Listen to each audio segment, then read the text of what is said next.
আসসালামু আলাইকুম। এখন শুনবেন সংবাদ শিরোনাম। ইরানের পাশাপাশি এবার লেবাননেও হামলা চালাচ্ছে যুক্তরাষ্ট্র। ইসরায়েল, নিহত অর্ধ শতাধিক। পাল্টা আক্রমণে মার্কিন যুদ্ধযান ধ্বংসের দাবি তেহরানের। খামেনির জানাজায় শরিক হতে ইরানিদের ঢল। নিরাপত্তাজনিত কারণে সময় নিয়ে গোপনীয়তা। আজও দেশে দেশে বিক্ষোভ। মধ্যপ্রাচ্যে যুদ্ধের কারণে আজও একের পর এক বাতিল হচ্ছে মধ্যপ্রাচ্যের ফ্লাইট। অনিশ্চয়তার তথ্যের ভোগান্তি নিয়ে বিমানবন্দরে অপেক্ষার যাত্রীরা। ঢাকার গণপরিবহন ব্যবস্থা আধুনিকায়নে বিশেষজ্ঞদের সঙ্গে প্রধানমন্ত্রী বৈঠক। মেট্রোর পাশাপাশি মনোরেল চালুর প্রস্তাব। নারীদের জন্য ইলেকট্রিক বাস। এতক্ষণ শুনছিলেন সংবাদ শিরোনাম, এবার বিস্তারিত। ইরান জুড়ে তাণ্ডব চালিয়ে যাচ্ছে যুক্তরাষ্ট্র ইসরায়েল যৌথ বাহিনী। মুহুর্মুহু বিস্ফোরণে কাঁপছে রাজধানী তেহরান। অভিযানে টার্গেট রাষ্ট্রীয় টেলিভিশন, পুলিশ স্টেশন সহ বহু সামরিক স্থাপনা। হামলার শিকার আবাসিক এলাকায়, এমনকি হাসপাতালও। রাজধানীর নীলুফার স্কোয়ারে চালানো হামলায় নিহত হয়েছে 20 জনের বেশি। ইরানের সামরিক স্থাপনা লক্ষ্য করে চলছে একের পর এক বিস্ফোরণ। মুহুর্মুহু হামলা আর তীব্র শব্দে কেঁপে উঠছে চারপাশ। রোববার রাতে তেহরানের পূর্বাঞ্চলে চলে ধ্বংসযজ্ঞ। এর আগে সন্ধ্যায় ইরানের রাষ্ট্রীয় টেলিভিশনের কার্যালয় লক্ষ্য করে চালানো হয় ব্যাপক হামলা। ক্ষতিগ্রস্ত হয় ভবনের কিছু অংশ। আকস্মিক বিস্ফোরণে বন্ধ হয়ে যায় IRIB-র সম্প্রচার। টার্গেট করা হয় রাজধানীর আবাসিক এলাকাও। বিমান হামলার টার্গেট হয় গান্ধী হাসপাতাল, যেখানে ছিল অনেক নবজাতক শিশুও। হামলার পর হুড়োহুড়ি করে রোগীদের সরিয়ে নেয় তাদের স্বজন ও স্বাস্থ্যকর্মীরা। হাসপাতালেও হয় ব্যাপক ক্ষয়ক্ষতি। রাতভর হামলা চলে তেহরান ও এর আশেপাশের এলাকায়। এছাড়াও আক্রমণ চালানো হয় ইরানের একাধিক ব্যালিস্টিক ক্ষেপণাস্ত্র ও নৌঘাঁটি লক্ষ্য করে। নৌবাহিনীর সদর দফতর ও একাধিক যুদ্ধজাহাজ ধ্বংসের দাবি ওয়াশিংটনের।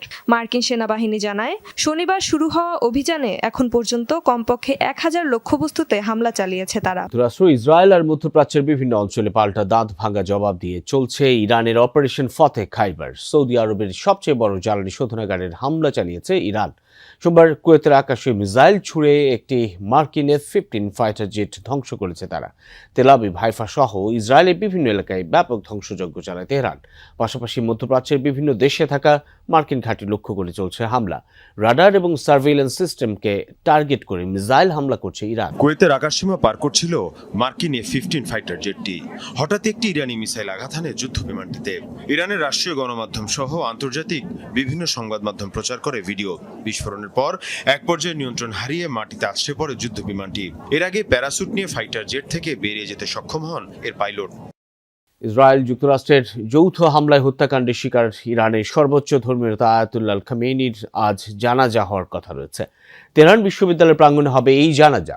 এর আগে শোক র্যালি হবে বলে জানায় বিভিন্ন গণমাধ্যম। এদিকে আয়াতুল্লাহ খামেনির জানাজা এবং শোক র্যালিতেও হামলার শঙ্কা রয়েছে। ইসরায়েলের তরফ থেকে এই হামলা হতে পারে বলে আশঙ্কা জানিয়েছে বেশ কিছু গণমাধ্যম। নিরাপত্তার কারণে শোক র্যালি এবং জানাজার আনুষ্ঠানিকতা পেছানো হতে পারে। ইরানের সর্বোচ্চ নেতার হত্যাকাণ্ডে ঝড় তুলেছে আন্তর্জাতিক প্রতিক্রিয়ার। ভারতের কাশ্মীর থেকে পশ্চিমবঙ্গ, উত্তরপ্রদেশ, মালয়েশিয়া, নাইজেরিয়া সহ বিশ্বের বিভিন্ন প্রান্তে রাস্তা অবরোধ করে বিক্ষোভে নামেন ইরানপন্থীরা। প্রতিবাদীরা ট্রাম্প নেতৃত্বাধীন আগ্রাসনের বিরুদ্ধে নিজের ক্ষোভ প্রকাশ করেছে। বাগদাদের দূতাবাসের সামনে সংঘর্ষও হয়। পুলিশ টিয়ারশেল ছুড়ে বিক্ষোভ ছত্রভঙ্গ করার চেষ্টা করে।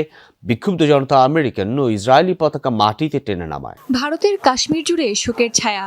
রাস্তা অবরোধ করে খামেনির ছবি হাতে বিক্ষোভে নামে কিশোর কিশোরীরাও। এ সময় মার্কিন প্রেসিডেন্ট ডোনাল্ড ট্রাম্পের কুশপুত্তলিকা পোড়ায় ক্ষুব্ধ মানুষ। পশ্চিমবঙ্গ ও উত্তরপ্রদেশের বিভিন্ন জায়গায় প্রতিবেশ সমাবেশে অংশ নেয় শিয়া মুসলিমরা। ইরানের প্রতি সংহতি জানিয়ে যুক্তরাষ্ট্র ইসরায়েলের সামরিক অভিযানে তীব্র নিন্দা জানায় তারা। ইরাকের বাগদাদে মার্কিন দূতাবাসের সামনে বিক্ষোভ করে বহু মানুষ।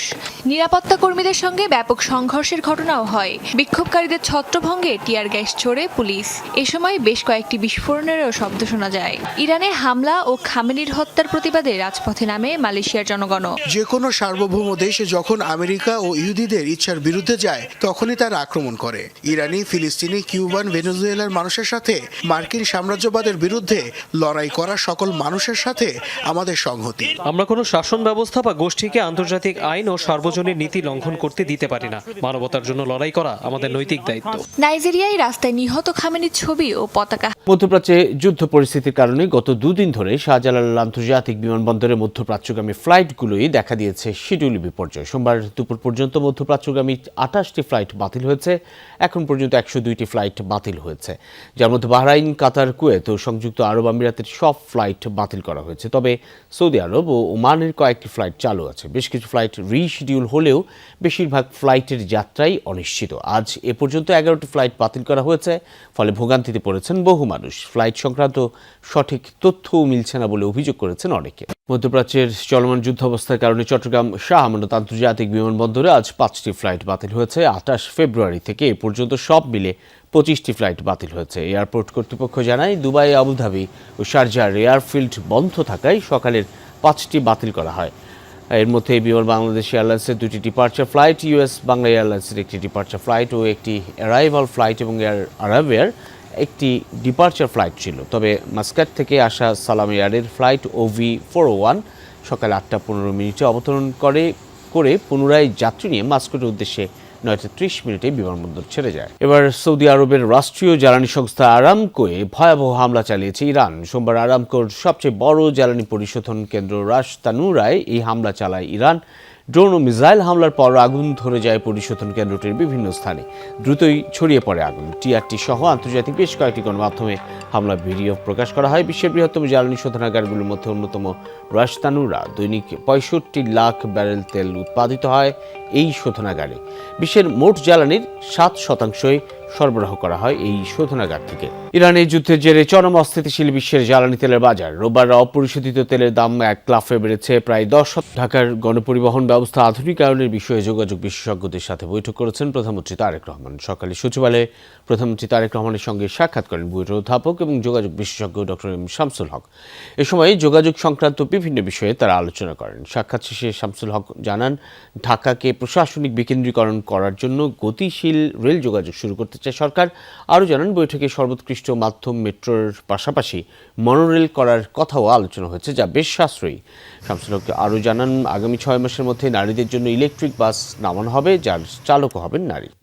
রবিন, যেহেতু কিছুক্ষণ আগেই স্বরাষ্ট্রমন্ত্রী সালাউদ্দিন আহমেদ কথা বলেছেন, তার বিষয়টি দিয়ে শুরু করি। মূলত সালাউদ্দিন আহমেদ দুইটি বিষয়ের উপরে গুরুত্ব দিয়ে কথা বলেছেন। তার একটি বিষয় হচ্ছে, এখানে সাংবাদিকদের সাথে প্রশ্ন উত্তরে তিনি বলেছেন যে আগামী আসন্ন সংসদের, জাতীয় সংসদের বিরোধী দলের পক্ষ থেকে ডেপুটি স্পিকার নিয়োগের ক্ষেত্রে সরকারি দলের পক্ষ থেকে বিরোধী দলকে জানানো হয়েছে। আপনারা জানেন যে এটি নিয়ে বেশ আলোচনা হচ্ছিল, যার রাজনৈতিক অঙ্গনে শোনা যাচ্ছিল যে স্পিকার এবং ডেপুটি স্পিকার পদ দুটি বিএনপি থেকে দেওয়া হবে। তো সেই জায়গা থেকে, সেই প্রশ্নের জায়গা থেকে আজকে স্বরাষ্ট্রমন্ত্রী বিষয়টি ক্লিয়ার করে বলেছেন যে সরকারি দল থেকে স্পিকার থাকবেন এবং ডেপুটি স্পিকারের জন্য তারা ইতিমধ্যে বিরোধী দল জামায়াত ইসলামীকে তাদের নাম চূড়ান্ত করার জন্য বলেছেন। এর পাশাপাশি সংবিধান অনুযায়ী সংসদের প্রথম অধিবেশনে রাষ্ট্রপতি যে ভাষণ দেওয়ার যে রীতি রয়েছে, সেই বিষয়ে তিনি কথা বলেছেন। যেহেতু গতকাল থেকে রাষ্ট্রপতির ভাষণ নিয়ে সংসদের প্রথম অধিবেশনে রাষ্ট্রপতি